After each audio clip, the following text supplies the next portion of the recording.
Hello anime lovers, आप सभी का स्वागत है हमारे चैनल पे जिसका नाम है एनिमे एक्सप्लेन। मैं लेके आ गया हूँ आपके लिए एक नया एपिसोड। तो चलिए दोस्तों, शुरू करते हैं बिना किसी बकचोदी के। तो हमारा अगला एपिसोड नंबर 2 कुछ इस तरह से शुरू होता है कि इसमें सारी स्टोरी सी बताई जाती है कि एक बार इस अर्थ के ऊपर एक ऐसा मॉन्स्टर पैदा होता है कि जो कि सारी ह्यूमैनिटी के लिए एक बहुत ही बड़ा खतरा बन जाता है। वो कोई एलियन या कोई मतलब जीव जंतु नहीं होता है, वो एक खुद एक ह्यूमन होता है जिसके अंदर की कोई पैरानॉर्मल पावर्स आ जाती है। मतलब कि वो एक तरह से सुपर हीरो टाइप्स होता है, बट वो सुपर हीरो नहीं, वो दूसरी तरह एक एनिमी की तरह लड़ता है और मतलब वहाँ पे तबाही मचा देता है पूरे शहर में।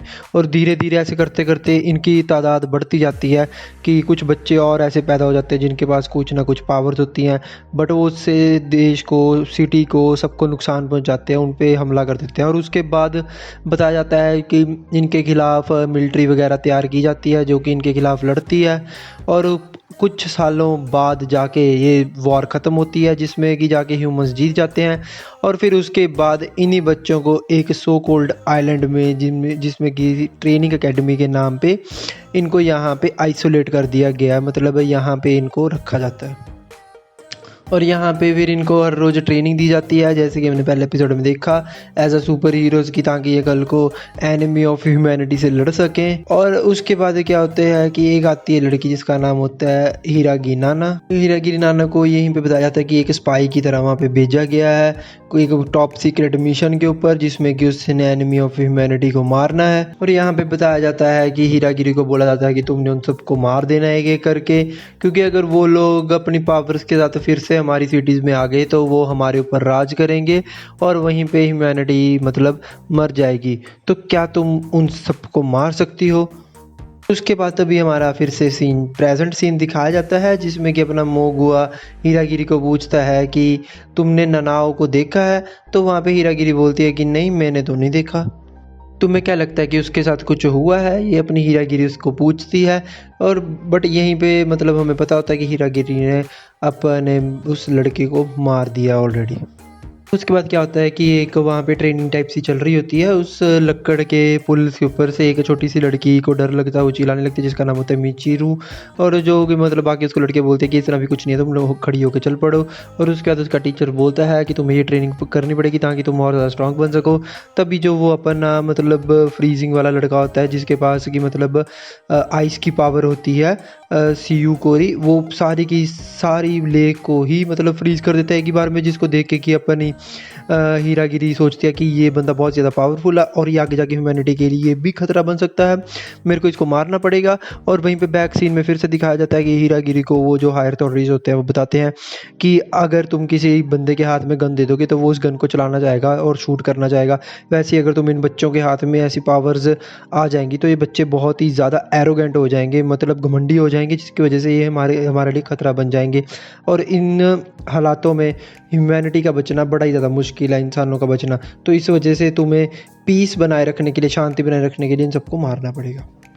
और उसके बाद फिर सीन शिफ्ट होता है, अपने क्लासरूम का सीन दिखाया जाता है जिसमें कि अपनी हीरागिरी अपने सेई कोरीसा को पूछती है कि क्या तुम इस डेस्क को फ्रीज कर सकते हो? तो अपना वहाँ पे सेई कोरी बोलता है कि हाँ मैं कर सकता हूँ। और उसके बाद अपनी हीरागिरी बोलती है क्या तुम मेरे को भी फ्रीज कर सकते हो? तो सेई बोलता है कि हाँ मैं भी कर सकता हूँ।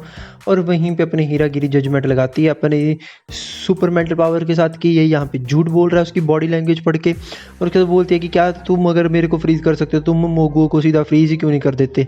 तो वो बोलता है कि मैं उसको फ्रीज इसलिए नहीं कर सकता तो कि आगे ये फेयर फाइट नहीं होगी, जिसको सुन के अपनी हीरागिरी फिर से बोलते हैं कि अब फिर से झूठ बोल रहा है। और उसके बाद अपना सेगी बोलता है कि तुम्हें क्या लगता है कि नाकाजिमी इतनी देर बीमार है और वो क्यों नहीं आ रहा है? तो उसके बाद अपनी हीरागिरी सोचती है कि इन सबको भी ये लगता है कि नाकाजिमा अभी तक बीमार ही है, बट इनको क्या पता है कि वो तो ऑलरेडी मर चुका है। दूसरी साइड अपनी मोगो फिर से बच्चों को डरा रहा होता है और उनको बोल रहा था कि मैं तुम्हारा लीडर हूँ, मैं तुम्हारा लीडर हूँ। वहीं पे एक लड़का उसको बड़ी ज़ोर से पंच मारता है, जो कि मतलब वीडियो में भी समझ भी नहीं आ रहा है कि उसने कैसे पंच मारा, जिसका नाम होता है शिबुसावा। और वो बोलता है कि मेरे को कोई फ़र्क नहीं पड़ता तुम में से कोई भी लीडर हो। उसके बाद अपना शिबुसावा मोगो को बोलता है कि तुम्हें पता है ना कि मैं मतलब कितना ज़्यादा पावरफुल हूँ मैं। और ये लोग यहाँ पे ये बताते हैं कि ये बंदा टाइम को स्टॉप कर सकता है। और मोगो बोलता है कि हाँ मेरे को पता है तुम बहुत ही ज़्यादा स्ट्रांग हो और बहुत ही ज़्यादा ब्रेव बॉय भी हो। और उसके बाद अपनी हीरागिरी अपने उस फ्रीज बॉय सेईकुरी से पूछती है कि ये बंदा कैसा पावरफुल है। तो सेईकुरी बोलता है कि ये बंदा हमारी क्लास में जहाँ तक मेरे को लगता है सबसे ज़्यादा पावरफुल है। और उसके बाद अपनी हीरागिरी अपने फ़ोन में चेकआउट करती है जिसमें कि लिखा होता है कि योई शिबुसावा पोटेंशियल किल काउंट 800,000 प्लस, मतलब ये बंदा अकेला 8 लाख लोगों को मारने की ताकत रखता है। उसके बाद अपनी हीरागिरी वही जाके शिबुसावा के पास जाके बैठ जाती है क्योंकि अब उसको मारने का टारगेट करना है। तो उसके बाद अपना शिबुसावा के साथ बैठ के वो भी खाने लग जाती है। शिबुसावा भी खा रहा होता है, चूचूर उसको वो बोलता है कि मेरे को अच्छा नहीं लगता कि कोई मेरे साथ बैठ के खाए क्योंकि वो बहुत ही ज़्यादा आवाज़ करती है। वो बोलती है कि आप भी तो बहुत ज़्यादा आवाज़ कर रहे हो तो मैं आपके साथ बैठ के क्यों नहीं खा सकती हूँ। और उसके बाद वो प्यार से क्या करती है कि क्या मैं ये पिक्कल ले लूँ, और वो पिक्कल लेने के बहाने क्या करती है वो गिलास गिर देती है, जो कि आप वीडियो में भी देख सकते हो। और अपना शिबुसावा वैसे ही भाई साहब वो बंदा टाइम को स्टॉप करता है और अपना ग्लास वहाँ पे रख देता है। और उसके बाद वो बोलता है कि तुम ये किसी को भी मत बताना कि मेरी पावर के बारे में कि मैं टाइम स्टॉप कर सकता हूँ। और उसके बाद अपनी हीरागिरी बोलती है कि मेरे को तो नहीं लगता तुम टाइम स्टॉप कर सकते हो, मेरे को तो कुछ और ही लगता है। तो फिर वहाँ पे अपना शिबुसावा बोलता है कि तुम पहली हो जिसने कि मेरी पावर्स को अच्छे से पहचाना है। मैं एक्चुअल में टाइम स्टॉप नहीं कर सकता हूँ, मैं एक्चुअल में पास्ट में जा सकता हूँ थोड़ी देर के लिए। और बस यहीं पे हमारा ये सीन बड़ा सही है, आप देखो ध्यान से। पे अपनी हीरागिरी यही सारा कुछ समझाती है कि ये मतलब टाइम को स्टॉप नहीं करता है, ये पास्ट में पीछे जाता है, ये अपनी एक अलग ही टाइमलाइन बना देता है वहाँ पे कि जिसमें कि इसका कप गिरा ही नहीं, क्योंकि अगर इसका कप गिरा होता तो इसके ऊपर थोड़े बहुत छिट्टे पड़े होते या इसके शूज़ के ऊपर पड़े होते। वही सारी चीज़ समझाती है। और वहीं पे वो पास्ट इंसिडेंट भी समझाती है जिसमें मोगुआ उस लड़के को मुक्का मारने लगता है, बट वहाँ पे अपना वही शिबुसावा फिर से टाइम में पीछे जाके मोगुआ को हिट करता है और उसकी टाई भी ठीक कर देता है। और मतलब ये सब कुछ हीरागिरी हमें बताती है। और उसके बाद शिबुसावा बोलता है कि मैं तुमसे बहुत ज़्यादा इंप्रेस हो चुका हूँ और मेरे को सच में लगता है कि तुम माइंड रीड कर सकती हो। अपना शिबुसावा फिर हीरागिरी को बोलता है कि क्यों ना तुम मेरे साथ मिल जाओ और हम जितनी भी बुरी ताकतें होंगी सबको मार देंगे, ये वो सो। और उसके बाद अपना शिबुसावा बोलता है कि मेरे को बिल्कुल भी पसंद है जो बंदा खाना जूठा छोड़ दे, मतलब एक राइस का एक छोटा सा भी पार्ट छोड़ दे। तो उसके बाद अपनी हीरागिरी बोलती है कि ठीक है मैं आगे से ध्यान रखूंगी। यहाँ पे आता है एक बहुत इंटरेस्टिंग सीन। अपनी हीरागिरी सोचती है कि अगर ये बंदा पास्ट में जा सकता है तो क्यों नहीं ये वहाँ पे नाकाजिमा को जाके भी देख सकता है वहाँ पे सीन पे कि नाकाजिमा के साथ एक्चुअल में क्या हुआ था। और बस यही बोलने की देरी होती है कि वहीं पे अपना क्यूया ऑन्डेरा आ जाता है और वो यही बात बोल देता है शिबुसावा को कि क्यों ना तुम पास्ट में जाके थोड़ा सा देखो कि नाकाजिमा के साथ क्या हुआ था, कि वो बंदा इतने दिनों से क्यों नहीं आ रहा है। तो बस यहीं पे अपना ऑन्डेरा हीरागिरी से पूछ लेता है कि तुम भी तो नाकाजिमा की काफ़ी क्लोज थी और काफ़ी अच्छी फ्रेंड थी और कल तुम उसके साथ कहीं पे गई भी थी। और वहाँ पे अपनी हीरागिरी बोलती है कि हाँ। और फिर ऑन्डेरा बोलता है कि कहाँ पे गई थी तुम। और उसके बाद आता है भाई साहब असली सीन। वहीं पे थोड़ा सा सीन पॉज होता है। हीरागिरी बोलती है कि मेरे को थोड़ा सा सोचने दो, मैंने उसको बस कॉन्ग्रेचुलेशन बोला था उसके लीडर बनने पे। और फिर वहाँ पे अपना ऑन्डेरा बोलता है अच्छा तो उसने क्या रिएक्ट किया था आगे से। बस वहाँ पे अपनी हीरागिरी बोलती है कि कुछ नहीं, उसका वैसे ही कि वो घबराया हुआ था कि मेरे को सारी एनिमी कम्युनिटी को मारना है और वो बड़ी ज़्यादा टेंशन। तो उसके बाद अपना ऑन्डेरा बोलता है कि अच्छा तो फिर तुम मेरे को ये बताओ कि तुम कहीं पे गए भी थे। और वहाँ पे अपनी बस हीरागिरी बोलती है कि अच्छा तुम्हें ऐसा लग रहा है कि अपने नाकाजिमा के साथ कुछ हुआ है। पे अपना ऑन्डेरा बोलता है कि मेरे को बस ये लगता है कि वो बंदा कहीं पे खो गया है, गुम हो गया, मिसिंग है। और उसके बाद अपनी हीरागिरी बोलती है कि तुम्हें ये तो नहीं लग रहा है कि वो ही कहीं एनिमी ऑफ ह्यूमैनिटी तो नहीं है। और उसके बाद अपना शिबुसावा बोलता है कि मैंने भी ये अफवाह सुनी है। और बस यहीं पे अपनी हीरागिरी सारा पासा पलट देती है। हीरागिरी एकदम से हैरान होके अपने ओनोडेरा को बोलती है कि कहीं तुम ही तो नहीं हो एनिमी ऑफ ह्यूमैनिटी, तुम कहाँ पे थे आज सुबह, तुम कल भी नहीं आए थे स्कूल। और वो बोलता है कि बस मैं तो ऐसे ही उसको लेके थोड़ा सा परेशान था क्योंकि मैं फ्रेंड्स बनाना चाहता हूँ। और शिबुसावा पूछता है कि तो तुम फिर कल क्यों नहीं आए थे। तो वहाँ से स्माइल करके चला जाता है और बोलता है कि बस मैंने तो अपने फ्रेंड्स बनाना चाहता था, मैं तो नहीं। वहीं पे शिबुसावा बोलता है कि तुम्हें क्या लगता है कि यही एनिमी ऑफ ह्यूमैनिटी तो नहीं है। तो वहीं पे फिर अपनी हीरागिरी बोलती है कि शायद मैं गलत भी हो सकती हूँ, बट मेरे को इसके दिमाग में से इसके अंदर से एक वॉइस आई थी क्योंकि मैं माइंड रीड कर सकती हूँ। तो बस यहीं पे वो इन सबको पब्बल पुस्से में डाल देती है। और उसके बाद बस अपनी हीरागिरी को अपना शिबुसावा बोलता है कि क्यों ना हम पहले नाकाजिमा का देखें कि उसके साथ क्या हुआ क्या नहीं, तो क्या तुम मेरी हेल्प करोगे। और हिनारा बोलती है कि हाँ क्यों नहीं, मैं तो खुद ये पूछ रही हूँ कि क्या तुम मेरी हेल्प करोगे। और उसके बाद अपनी शिबूसाबा और हीरागिरी उनके हॉस्टल के बाहर चले जाते हैं। वहीं पर अपना शिबूसाबा पास्ट में जाके देखता है और वो बोलता है कि अपना ओनिडेरा बिल्कुल ठीक कह रहा था कि वो रात को वापस ही नहीं आया। और वहाँ पे अपना शिबूसाबा बहुत ही ज़्यादा एकदम से थक जाता है और वहीं अपनी हीरागिरी बोलती है कि तुम पास्ट में जाके बिल्कुल बहुत ज़्यादा थक जाती हो। और शिबूसाबा बोलता है कि हाँ, मैं पास्ट में जाके थक जाता हूँ और मैं इसीलिए अपना स्टेमिना भी बिल्डअप कर रहा हूँ। और वहीं पर अपनी हीरागिरी बोलती है कि शायद ये बंदे के और भी लिमिटेशंस होगी जिसकी वजह से ये अभी तक इस पता नहीं लगा पाया कि मैं ही हूँ जिसने अपने नोआ नाकाजिमा को मारा है, वरना अब तक ही पता लगा लेता। उसके बाद अपना शिबूसाबा फिर से टाइम में वापस जाता है और बोलता है कि मैं फिर से आया जाके, और एकदम से आता है वो फिर से उस बंदे की सांस फूल जाती है बहुत ही ज़्यादा। और उसके बाद अपनी हीरागिरी पूछती है कि अब क्या हुआ था। तो उसको पता लगा लेता है कि हाँ, तुम और नाकाजिमा दोनों इकट्ठे बाहर को गए थे। और उसके बाद वो बोलती है कि हाँ, हम गए थे। और उसके बाद वो फिर से टाइम में वापस जाके देखता है कि तुम कहाँ पे गए थे। और उसके बाद वो फिर वापस आके बोलता है कि तुम लोग क्लिफ की तरफ गए थे, वही पहाड़ की तरफ। और उसके बाद वो दोनों जंगल में चले जाते हैं और वहाँ पे वो फिर से एक बार टाइम में जाता है और बोलता है कि वो क्लिफ से वापस ही नहीं आया, मतलब पहाड़ से वापस ही नहीं आया।